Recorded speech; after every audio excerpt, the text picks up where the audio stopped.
So the question about water and ice is asked every day. Should we have water in whiskey? Should we have ice in whiskey? And the true answer is do what makes it taste nicest for you. But we come back again to the difference between tasting and drinking. If we're tasting whiskey, we will always sniff it and taste it at the strength it's poured from the bottle, cask strength or otherwise.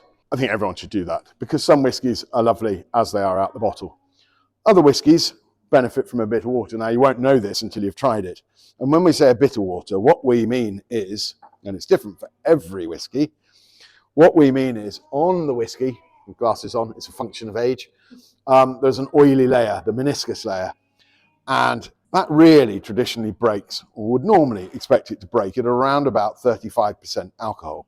So if you buy a scotch from the supermarket that's bottled at 40%, and you've poured yourself a decent home measure, you need a little bit of water. I mean, really sort of, you won't have one of these at home probably, but a tiny squirt of water, and you'll get it from 40% to 35%, at which point that meniscus will break. You won't know this, but it will, and it just lets more aromas out of the whiskey.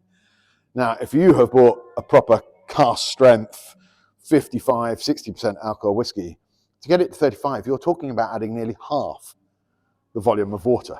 Yeah. Same again, if you like. And so that's quite a lot. But the end game when we're tasting whiskey is to always get them to around about 34, 35%. Then it comes down to being a personal choice. I love water. And a function of that is I'm a bit of a wuss and I don't like my whiskey to burn. And the other function is I'm quite greedy. And when everyone else is drinking long drinks, I don't want to be one finger of whiskey. So plenty of water helps that process. You've also got to remember different countries, different traditions. The UK, we are a bit of a neat whiskey drinker.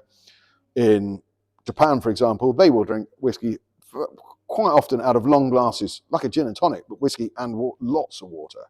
So there is no right or wrong, whichever you prefer. But try some water. For those of you that don't like whiskey because you think it's a bit strong and harsh, add water. No one's going to tell you off. Add loads of water. And as you drink more and more whiskey, you will add less over the years.